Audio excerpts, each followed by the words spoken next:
திருமறை நேரம் பைபிள் அவர் presented by the National Bible College. கிறிஸ்துவின் சபையார் உங்களை வாழ்த்துகிறார்கள். Satellite Bible School. வணக்கம் திருமறை நேர நேயர்களே, உங்கள் அனைவருக்கும் என்னுடைய நெஞ்சார்ந்த புதிய நாள் வாழ்த்துக்கள். இந்த நாளில் காலமும் நேரமும் என்ற தலைப்பில் இந்த தொடர் நிகழ்ச்சியை தேவன் நமக்கு காணவும் படிக்கவும் உதவி செய்தார் என்று நான் நம்புகிறேன். அன்பான சகோதரர்களே, கண்மணிகளே, தோழர்களே, பரிசுத்தவான்களே, இந்த பைபிளுக்கும் மற்ற எந்த மதத்தின் புத்தகங்களுக்கும் மிகப்பெரிய வேறுபாடுகளில் ஒன்று, இந்த புத்தகம் முழுவதும் தீர்க்க தரிசனங்களும் அதன் நிறைவேறுதலுமாக இருக்கிறது. ப்ராஃபஸீஸ் அண்ட் இட்ஸ் ஃபுல்ஃபில்மெண்ட். அதாவது நிகழ்காலத்திலிருந்து எதிர்காலத்தை நோக்கி தேவன் ஒரு வார்த்தை சொன்னால் அந்த வார்த்தை அப்படியே நடக்கும்.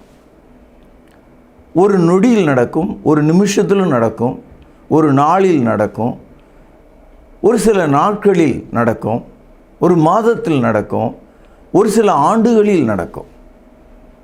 ஆக இந்த வேதாகமத்தை எடுத்து படிக்கிற மனிதன் தேவனுடைய வார்த்தை காலத்தையும் நேரத்தையும் கடந்துவிட்ட ஒன்றாக இருக்கிறது. அதாவது காலமும் நேரமும் தேவனுடைய கரத்தில் கட்டுப்பட்டு இருக்கிறது. அவர் சொன்னால் நடக்கும், அவர் சொன்னால் அது முடியும். தேவன் கட்டளையிடுவது எதுவோ அது நடக்கும். அதனால தான் அவரை நாம் தேவன் என்று சொல்கிறோம். ஆக புதிய ஏற்பாடு தீர்க்க தரிசனங்களின் புத்தகங்களாக இருக்கிறது. ஏறக்குறைய பழைய ஏற்பாட்டில் சொல்லப்பட்ட தீர்க்க தரிசனங்கள், அதாவது தீர்க்க தரிசனமான வசனங்கள், புதிய ஏற்பாட்டில் ஏறக்குறைய 300 இடங்களில் அது நிறைவு பெற்றதை நம்மால் பார்க்க முடியும். அதனால தான் உங்களுக்கு சொல்கிறேன், நாம் தேவனுடைய வார்த்தையின்படி நடக்கும்போது, தேவனுடைய தீர்க்க தரிசனங்களை கவனிக்கும்போது, நம்முடைய காலத்தையும் நேரத்தையும் கடந்து தேவனால் நம்மை ஒரு கட்டுப்பாட்டுக்குள்ளே கொண்டு வர முடியும். நம்முடைய சிந்தையும் யோசனையும் பேச்சையும் அறிந்த கடவுள் நமக்கு முன்பாக வேகமாய் ஓடிக்கொண்டிருக்கிற காலத்தையும் நேரத்தையும் அவருடைய கட்டுப்பாட்டுக்குள்ளே கொண்டு வர முடியும். அது நமக்கு ஆச்சரியத்தை தரும். Prophecies and its fulfillment inspire us, make us to trust in God. தேவனை நம்புவதற்கு அது ஏதுவாக அமைகிறது. ஒரு பொருளாதார தீர்க்க தரிசனம், ஒரு சாம்பிள் மாதிரி. ஒரு மனிதன் அல்லது வேறு ஏதோ அப்படின்னா கூட 10ல் 1ன்ற மாதிரி ஏதோ ஒன்று நடந்துடும். இப்போ குடுகுடுப்புக்காரன் சொல்கிறதெல்லாம் பார்த்திங்கன்னா அது தினமும் நமக்கு நடக்கிற விஷயந்தான். ஆனால் ஒரு தேசத்தினுடைய பஞ்சத்தை ஒரே நாளில் கடவுள் நீக்குவதாக சொல்லுகிறார். இன்றைக்கி நம்ம எல்லாரும் பஞ்சத்தில் தான் இருக்கோம். ஏன்னா நம்முடைய உழைப்பு முழுவதும் நம்முடைய உணவுக்காக தான், தண்ணீருக்காக தான் செலவு பண்ணுறோம். அப்போவும் நமக்கு திருப்தி இல்லை. நம்முடைய உணவு நம்முடைய முதல் தேவையாக இருக்கிறது. அதான் சொன்னாங்க, எண்ணத்தை உண்போம், எண்ணத்தை குடிப்போம், எண்ணத்தை உடுப்போம் என்று கவலைப்படாதிருங்கள். ஆகவே தேவனும் கூட நம்முடைய தேவையெல்லாம் அறிந்திருக்கிறார். 2 ராஜாக்கள் 6வது அதிகாரம் 24-25 வசனங்கள். இதற்கு பின்பு சீரியாவின் ராஜாவாகிய பெனாதத் தன் இராணுவத்தை எல்லாம் கூட்டிக் கொண்டு வந்து சமாரியாவை முற்றுகை போட்டான். அதாவது போரில் 2 வகை இருக்குது. அதாவது முற்றுகைனா அந்த தேசத்தை சுற்றி வளைத்து கொள்வது. உள்ளே இருக்கிற ஆள் வெளியே போக முடியாது, வெளியில் இருக்கிற ஆள் உள்ளே வர முடியாது. எத்தனை நாளைக்கு உள்ளே இருக்க முடியும்? நீங்கள் எல்லா சாப்பாடும் தீர்ந்த பிறகு என்ன செய்வீங்க? எல்லா உணவும் போன பிறகு என்ன செய்வீங்க? குடிக்க தண்ணியெல்லாம் என்ன செய்வீங்க? ஆக பசியாலேயே சாகடித்து ஒரு தேசத்தை மற்ற ஒரு தேசம் எடுத்துக்கொள்ள முடியும். ஆக பெனாதாத் என்று சொல்லக்கூடிய சீரியாவின் ராஜா சமாரியாவை முற்றுகை போட்டு விட்டான். பாருங்கள், 6ஆம் அதிகாரம் 25வது வசனம், பக்கம் 474, பழைய ஏற்பாடு. அதனால் சமாரியாவிலே கொடிய பஞ்சம் உண்டாயிற்று. ஒரு கழுதை தலை 80 வெள்ளிக்காசுக்கும் புறாக்களுக்கு போடுகிற கார்படி பயிறு 5 வெள்ளிக்காசுக்கும் விற்கப்படும் மட்டும் அதை முற்றுகை போட்டார்கள். பொதுவாக இஸ்ரவேலர்கள், சமாரியர்கள் கழுதியை உண்ண மாட்டார்கள். ஒரு கழுதை தலை இந்த விலைக்கு போயிருக்கு. புறா சாப்பிடுகிற அந்த பயிறு, அதை கூட மனிதன் விலைக்கு வாங்குவதற்கு முயற்சி பண்ணியிருக்கிறான். அது மட்டுமல்ல, 6ஆம் அதிகாரம் 28வது வசனம், ராஜா பின்னையும் அவளை பார்த்து, உனக்கு என்ன வேண்டும் என்று கேட்டான். அதற்கு அவள், இந்த ஸ்திரீ என்னை நோக்கி, உன் மகனை தா, அவனை இன்று தின்போம், நாளைக்கு என் மகனை தின்போம் என்றாள். அப்படியே என் மகனை ஆக்கி தின்றோம்.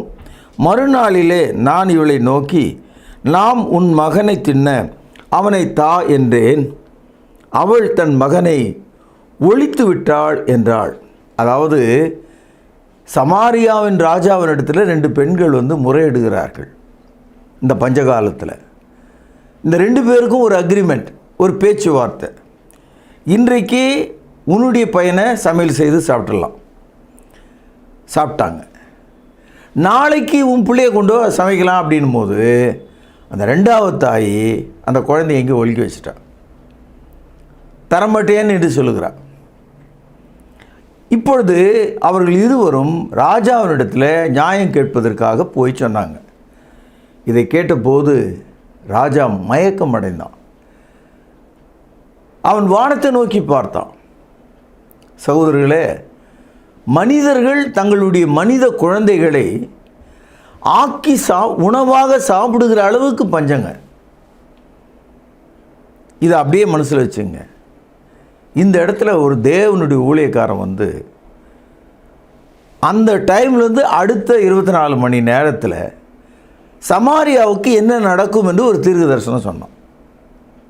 பொதுவாக தீர்க்க தரிசனம் சொல்கிற ஆள்லாம் பார்த்தீங்கன்னா, குறிப்பாக அந்த பெந்தேகோஸ்து சபைகளில் உங்களுக்கு நல்ல கல்யாணம் நடக்கும், உங்களுக்கு சுகப்பிரசவம் கிடைக்கும், உங்களுக்கு நல்ல வேலை கிடைக்கும், உங்கள் பிள்ளைங்க நல்லா படிப்பாங்க, உங்களுக்கு நல்ல வீடு கட்டப்படும், நீங்கள் அயல் நாட்டுக்கு போவீங்க, இப்படி தான் தீர்க்க தரிசனம் சொல்கிறாங்க. இது கிறிஸ்தவர்கள் மத்தியில் சொல்கிற தீர்க்க தரிசனங்கள். இன்றைக்கி உலகத்தில் 700 கோடி பேர் இருக்கான். இந்த 700 கோடி மக்களில் கிறிஸ்தவர்கள் அல்லாத எல்லாருமே இப்போ சொன்ன இந்த வார்த்தைகள் எல்லாம் அவங்க வாழ்க்கையில் நடக்குது. சுகப்பிரசவம் நடந்தனால்தான் 700 கோடி பேர் இருக்கான். எல்லாரும் வீடு கிடந்தனால்தான் தேசத்தில் இடம் இல்லாமல் போச்சு. 10 வருஷத்துக்கு இந்தியாவில் இருக்கிற மக்கள் அமெரிக்காவில் விசா வாங்குவதற்கு க்யூவில் நிற்கிறாங்க. அடுத்த 10 வருஷத்துக்கு நல்ல வேலை கிடைக்கும். வேலை இல்லாதியா உலகத்திற்கு எல்லாம் வாழ்ந்துட்டுருக்கா. உங்கள் பிள்ளை நல்லா படிப்பா, எல்லாரும் தான் நல்லா படிக்கிறாங்க. சகோதரர், இதெல்லாம் நம்முடைய வாழ்க்கையில் நடக்கிற சம்பவம். நான் கேட்கிறேன், இந்த நாட்டில் உள்ள பொய் தீர்க்கதரிசிகள், தீர்க்க தரிசன பள்ளிகளை நடத்துகிறவர்கள், நான் ஒரு தீர்க்கதரிசி என்று பகிரங்கமாக பொய் சொல்லக்கூடிய மக்கள் ஒரு சமுதாயத்தை நோக்கி ஒரு பஞ்சத்தை காண்பித்து இது நடக்கும் என்று அவர்களால் சொல்ல முடியுமா? பஞ்சத்தை பார்த்தீர்களா? கழுதை தலை சாப்பிடுகிற நிலை. சொந்த குழந்தையை அறுத்து அதை உணவாக சாப்பிடுகிற நிலை. தேவனுடைய மனுஷன் சொல்கிறான், 7வது அதிகாரம் 1 வசனம், அப்பொழுது எலிசா, கர்த்தருடைய வார்த்தையை கேளுங்கள், நாளை இந்நேரத்தில் சமாரியாவின் வாசலில் ஒரு மரக்கால் கோதுமை மா 1 சேக்கலுக்கும் 2 மரக்கால் வார்கோதுமை 1 சேக்கலுக்கும் விற்கப்படும் என்று கர்த்தர் சொல்கிறார். நாளைக்கு இந்த பஞ்சம் ஒரே நாளில் தீர்ந்துடும் அப்படின்றார். உணவே இல்லை. உணவே இல்லாதனால தான் கழுதை தலையை சாப்பிட்டுட்டு கடைசியில் மனுஷன் குழந்தையை சாப்பிட்டான். அப்போ எங்கிருந்து வரும் மாவு? எங்கிருந்து வரும் காய்கறிகள்? எங்கிருந்து வரும் உணவுப் பொருட்கள்? இந்த தேசத்துக்கு எங்கிருந்து வரும்? வழியே இல்லை.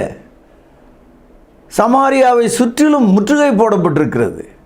யாரும் வெளியே போக முடியாது, வெளியிருந்து வேற யாரும் கொண்டு வர முடியாது. ஆனால் நாளைக்கு இது நடக்கும் அப்படின்னு தீர்க்கதரிசி சொல்கிறார். இதை கேட்ட ராஜாவுடைய பிரதானி ஒரு ஆள், அவன் என்ன சொன்னான் பாருங்க, 2ஆம் வசனம். அப்பொழுது ராஜாவுக்கு கைலாகு கொடுக்கிற பிரதானி ஒருவன் தேவனுடைய மனுஷனுக்கு பிரதியுத்தரமாக, இதோ கர்த்தர் வானத்திலே மதகுகளை உண்டாக்கினாலும் இப்படி நடக்குமோ என்றான். அதற்கு அவன், உன்னுடைய கண்களினால் அதை காண்பாய், ஆனாலும் அதில் சாப்பிட மாட்டாய் என்றான். பயங்கரமான ஒரு பதில். நாளைக்கு இது மாதிரி நடக்கிறத நீ பார்ப்ப, ஆனால் நீ அதை சாப்பிட மாட்ட. அந்த ராஜாவுடைய பிரதானிக்கு இவர் சொல்ல, இதுவும் ஒரு தீர்க்க தரிசனம். இந்த தேவனுடைய வார்த்தை நிறைவேறும் போது, இந்த அதிசயம் அற்புதம் நடக்கும்போது நீ அதை பார்ப்பாய், ஆனால் நீ சாப்பிட மாட்டாய். இந்த பிரதானி எவ்வளோ அறிவுள்ள ஆள் பாருங்க. வெளியிலிருந்து எந்த பொருளும் வராததுனால கடவுள் வானத்தின் மதகுகளை திறந்து கொடுத்தால் கூட நடக்காது அப்படின்னு சொல்லிட்டான். அதே மாதிரி நாளை 24 மணி நேரத்துக்கு பிறகு சமாரியாவில் இந்த அற்புதம் நிகழ்ந்தது. இப்பொழுது 7வது அதிகாரம் 13வது வசனம், பக்கம் 475. அவன் ஊழியக்காரரில் ஒருவன் பிரதியுத்தரமாக, இங்கே குதிரைகளை கொண்டு போக உத்தரவு கொடும். இதோ இங்கே மீதியான இஸ்ரவேலின் சகல ஏராளத்திலும் மாண்டு போன இஸ்ரவேலின் சகல கூட்டத்திலும் அவைகள் மாத்திரம் மீந்திருக்கிறது, அவைகளை நாம் அனுப்பி பார்ப்போம்.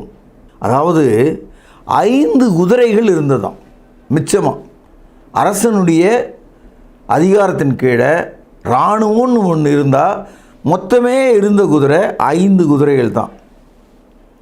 இந்த 5 குதிரைகளை வைத்து தான் அன்றைய அரசன் இருக்கிறான். ஏன்னா எல்லாம் பஞ்சத்தில் செத்து போச்சு, போரில் அழிஞ்சு போச்சு. இப்பொழுது 14வது வசனம். அப்படியே 2 இரத குதிரைகளை கொண்டு வந்தார்கள். ராஜா போய் வாருங்கள் என்று சொல்லி சீரியாவின் இராணுவத்தை தொடர்ந்து போகும்படி அனுப்பினான். அவர்கள் யோர்தான் மட்டும் அவர்களை பின்தொடர்ந்து போனார்கள். சீரிய தீவிரத்து ஓடுகையில் அவர்கள் எரிந்துவிட்ட வஸ்திரங்களாலும் தட்டுமுட்டுகளாலும் வழியெல்லாம் நிறைந்திருந்தது. அனுப்பப்பட்டவர்கள் திரும்பி வந்து ராஜாவுக்கு அதை அறிவித்தார்கள். அப்பொழுது ஜனங்கள் சீரியாவின் பாளையத்தை கொள்ளையிட்டார்கள். கர்த்தருடைய வார்த்தையின்படியே, பேனால் அடிக்கோடுங்கள், கர்த்தருடைய வார்த்தையின்படியே ஒரு மரக்கால் கோதுமை மா 1 சேக்கலுக்கும் 2 மரக்கால் வார்கோதுமை 1 சேக்கலுக்கும் விற்கப்பட்டது. ராஜா தனக்கு கைலாகு கொடுக்கிற அந்த பிரதானியை ஒலிமுக வாசலில் விசாரிப்பதற்காக கட்டளையிட்டிருந்தான். ஒலிமுக வாசலிலே ஜனங்கள் அவனை நெருக்கி மிதித்ததினாலே ராஜா தேவனுடைய மனுஷனிடத்தில் இருந்தபோது சொல்லியிருந்தபடியே அவன் செத்து போனான். அதாவது தீர்க்க தரிசனத்துக்குள்ளவே ஒரு தீர்க்க தரிசனம். எலிசா சமாரியாவில் விதின் 24 hours அந்த பெரும் பஞ்சம் நீங்கிவிடும் என்று சொன்னான். என்னென்ன விலைக்கு என்னென்ன பொருள் விற்கும் அப்படின்னு கூட சொன்னான். அதை கேட்ட ராஜாவுடைய இமீடியட் ஆள், ஒரு முக்கியமான பிரதானி, அது எப்படி நடக்கும்? கடவுளே வானத்தின் மதகுகளை திறந்தால் கூட நடக்காதுன்னு சொன்னான். அப்போது அந்த தீர்க்கதரிசி சொன்னார், அது நடக்கும்போது அதை நீ பார்ப்ப, ஆனால் நீ சாப்பிட மாட்டேன்னு சொன்னார். அதே போல் அந்த பிரதானி அந்த ஜனங்கள்லாம் ஓடி அதை அள்ளி கொண்டு வரும்போது நடுவில் சிக்கி கொண்டான். மக்கள் மிதித்தார்கள், அவன் செத்தே போயிட்டான். அப்போ அந்த தீர்க்க தரிசனம் நிறைவேறியது. 2 தீர்க்க தரிசனம் நிறைவேறிச்சு. 24 மணி நேரத்தில் தேசத்தினுடைய பஞ்சம் நீங்கியது. இந்த மாதிரியான ஒரு தீர்க்க தரிசனத்தை யாரால் சொல்ல முடியுமா? நேஷ்னல் டிசாஸ்டர், நேஷ்னல் ஃபேமைன், தேசத்தின் பஞ்சத்தை மாற்றக்கூடிய தீர்க்க தரிசனத்தை சொல்லுகிறவரும் நிறைவேற்றுகிறவருமாக தேவன் இருக்கிறார். அதை நம்பாமற் போய் அகடியம் பேசிய அந்த பிரதானி அதை கண்டான், ஆனால் அதை சாப்பிடவில்லை. ஏனென்றால் ஜனங்கள் நெருக்கத்தில் அவன் மாட்டிக்கொண்ட போது மிதித்து விட்டார்கள். அவன் செத்து போயிட்டான். தீர்க்கதரிசி அதை சொன்னார், நீ பாப்ப நான் சாப்பிட மாட்டேன்னாரு. இப்போ சொல்லுங்கள், இப்போ காலமும் நேரமும் எனக்கு சரியில்லை, யார் விட்டு சாபமோ எனக்கு தெரியல, யாரையோ என்னை சூனியம் வைத்து விட்டார்கள், எனக்கு வடகரை எது தென்கரை எதுன்னு தெரியல, எல்லாம் குழப்பமாக இருக்குது. நாம் கத்திரிடத்துக்கு திரும்பணும், அவருடைய வார்த்தையில் இடத்துல திரும்பணும். ஒரு ஓடக்காரன் இருந்தான். அவன் தென்கரையிலிருந்து வடகரைக்கு மக்களை கொண்டு செல்வான், அப்புறம் வடகரையிலிருந்து தென்கரைக்கு மக்களை கொண்டு செல்வான். இப்படியே 2 கரைகள் இடையில் அவன் போய் வந்துக்கிட்டே இருந்தான். ஒரு நாள் அவனுக்கு பைத்தியம் பிடித்தது போல் ஆயிடுச்சு. அதாவது ரொம்ப காலமாக அவன் வடக்கு தெற்காக போய் பழகுனதுனால ஒரு கட்டத்தில் அவன் என்ன சொல்கிறான், எது வடக்கு எது தெற்குன்னு தெரியாமல் போச்சுன்னு சொன்னான். இப்போ வடக்கு இருக்கும்போது தெற்குன்னு நினைக்க ஆரம்பித்தான், தெற்கில் இருக்கும்போது வடக்குன்னு நினைக்க ஆரம்பிக்கிறான். வாழ்க்கை என்பது இப்படி தான். இப்போது ஒரு செவற்றில் ஓங்கி எறிகிற பந்து திரும்பி வருவது போல காலத்தையும் நேரத்தையும் கைவிட்ட ஒரு மனிதன், காலத்தையும் ஆளுகிற தேவனுடைய வார்த்தையை கைவிட்ட ஒரு மனிதன், எரியப்பட்ட ஒரு பந்து திரும்பி வருவது போலவும், ஓடக்காரன் எந்த திசையில் எந்த கரையில் இருக்கிறான் என்பதை மறந்து விட்டதைப் போலவும் நம்முடைய வாழ்க்கை மாறிவிடும்.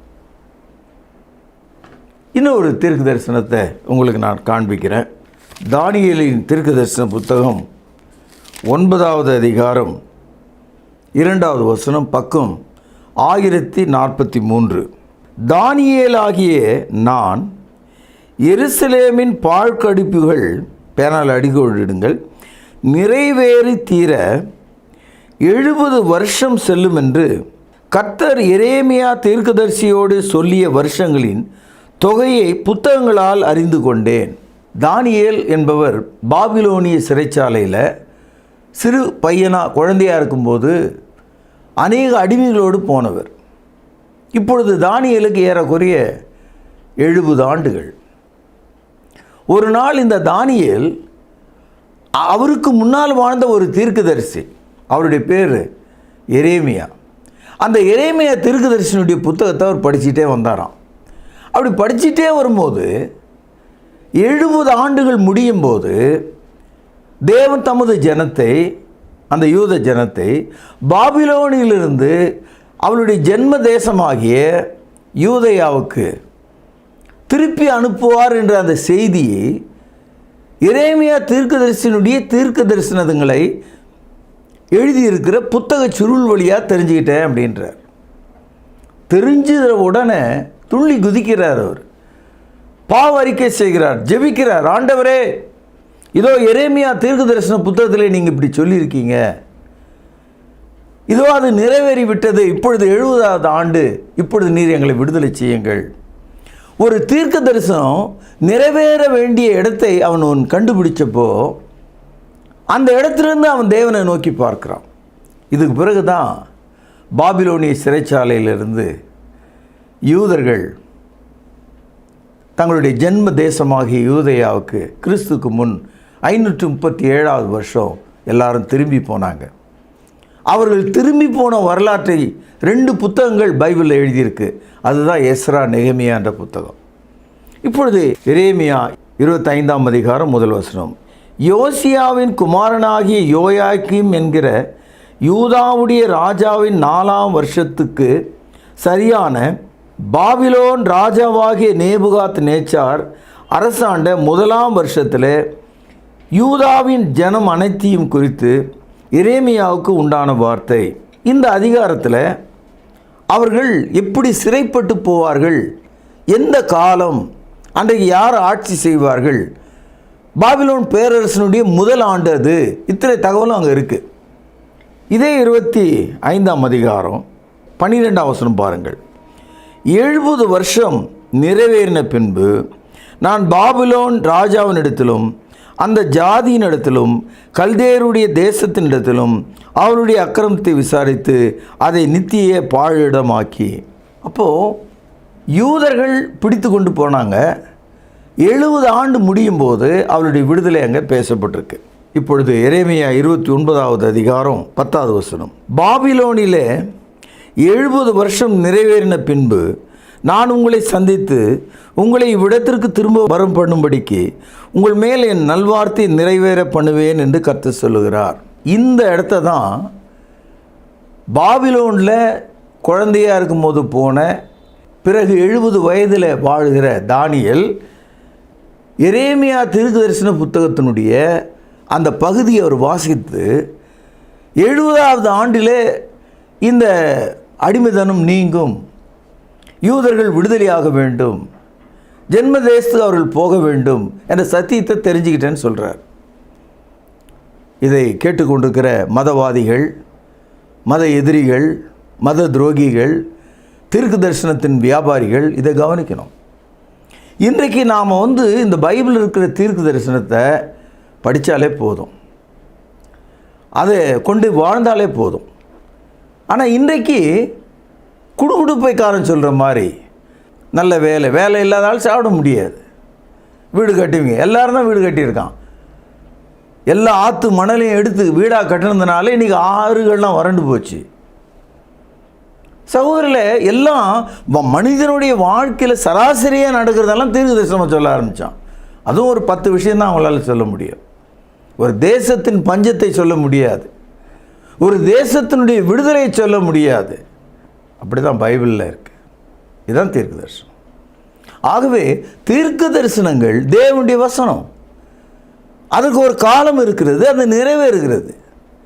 ஒரு தீர்க்கதரிசி சொல்லி அது நடக்கலைன்னு சொன்னால், நிறைவேறலைன்னு சொன்னால் அது கள்ள தீர்க்க தரிசனம். தீர்க்க தரிசனத்தினுடைய இலக்கணம் இதுதான். அதாவது ஒரு மனுஷன் துணிகரமாக ஒன்று சொல்கிறான், கர்த்தருடைய பேரில் சொல்கிறான், இன்றைக்கி டிவியில் சொல்லிக்கிட்டே இருக்கான், அது நடக்கலைன்னா என்ன அர்த்தமா? அது கள்ள தீர்க்க தரிசனம். சரி, அந்த ஆளை என்ன பண்ணலாம்? பழைய ஏற்பாடாக இருந்தால் கல்லெறிஞ்சு கொல்லலாம். உபாகமம் 18ஆம் அதிகாரம் பக்கம் 247 21வது வசனம். கர்த்தர் சொல்லாத வார்த்தை இன்னதென்று நான் எப்படி அறிவேன் என்று நீ உன் இருதயத்திலே சொல்வாயாகில், ஒரு தீர்க்கதரிசி கர்த்தரின் நாமத்தினாலே சொல்லும் காரியம் நடவாமலும் நிறைவேறாமலும் போனால் அது கர்த்தர் சொல்லாத வார்த்தை. அந்த தீர்க்கதரிசி அதை துணிகரத்தினாலே சொன்னான், அவனுக்கு நீ பயப்பட வேண்டாம். அதனால் கர்த்தருடைய வார்த்தையை இன்றைக்கு தீர்க்க தரிசனம் என்ற பெயரில் இல்லாத பொல்லாததை மனதில் நினைக்கிற காரியங்களை எல்லாம் சொல்லி ஏமாற்றுகிற இந்த மக்கள் கரத்திலிருந்து நீங்கள் விடுதலையாகி கர்த்தருடைய வார்த்தை நடக்கும் என்பதை விசுவாசித்து நீங்கள் கீழ்ப்படியும் போது உங்கள் காலம், உங்கள் நேரம் தேவனுடைய ஆட்சியின் கீழ் வரும்போது, நீங்கள் அதை ஒப்பு கொடுக்கும்போது எல்லா இடங்களிலும் வெற்றி சிறக்கப்படுகிற இயேசுவின் நாமத்தில் நீங்கள் வாழ முடியும் என்று சொல்லி இன்றைய செய்தியை நான் இங்கே நிறைவு செய்கிறேன். பிரார்த்தனை செய்வோம். மகா பரிசுத்த நிறைந்த அன்பான தகப்பனே, இந்த நாளில் நாங்கள் கேட்ட 2 தீர்க்க தரிசனங்கள், ஒன்று சமாரியாவுக்கு கர்த்தர் கொடுத்த வார்த்தை, அது 24 மணி நேரத்தில் நிறைவேறியது. 2 யூதர்களுக்காக கொடுத்த வார்த்தை, அது 70 ஆண்டுகளில் நிறைவேறியது. இதை புரிந்து கொள்ள ஞானமுள்ள இருதயத்தை எங்களுக்கு தாரும். எங்கள் பாவ குற்றங்களை மன்னியும். ஆண்டவர் இயேசுவின் நிமித்தமே ஜெபம் கேளும் ஜீவனுள்ள எங்கள் நல்ல பிதாவே, ஆமென். உந்தன் ஸ்நேக வாக்குகள் என்றும் மாறிடாததால் என்னை என்றும் வழி நடத்தும் உந்தன் ஜீவ பாதையில், உந்தன் ஜீவ பாதையில் உந்தன் ஸ்நேக வாக்குகள் கோரமாம் பாவியாம் என்னையும் உந்தன் கொல்கதா வரைக்கும் கொண்டு சென்றீர். கோரமாம் பாவியாம் என்னையும் உந்தன் கொல்கதா வரைக்கும் கொண்டு சென்றீர். கழுவி நீரெந்தன் பாவ கரைகள் களைந்தேன் வாழ்க்கையின் துரோகங்களை கழுவி நீரெந்தன் பாவ கரைகள் களைந்தேன் வாழ்க்கையின் துரோகங்களை உந்தன் சிநேக வாக்குகள் என்றும் மாறிடாததால் என்னை என்றும் வழி நடத்தும் உந்தன் ஜீவ பாதையில் உந்தன் ஜீவ பாதையில் உந்தன் சிநேக வாக்குகள் திருக்கரம் நீட்டி என்னை அணைத்தே மகா ஸ்நேகத்தை வர்ணிக்கவே திருக்கரம் நீட்டி என்னை அணைத்தே மகா ஸ்நேகத்தை வர்ணிக்கவே 1000 நாவுகள் போதாது ஐயா எப்படி மறப்பேன் நான் உம்மையே 1000 நாவுகள் போதாது ஐயா எப்படி மறப்பேன் நான் உம்மையே உந்தன் சிநேக வாக்குகள் என்றும் மாறிடாததால்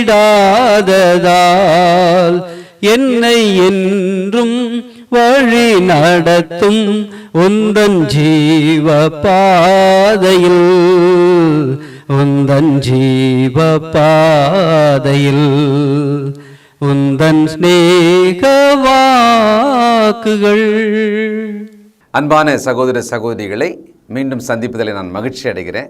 விசேஷமாக உங்களிடத்தில் ஒரு வேண்டுகோள், ஒரு ரெக்வெஸ்ட் என்ன அப்படின்னா, நம்முடைய பைபிள் அவர் ப்ரோக்ராம் பலவிதமான சேனல்களில் வருது.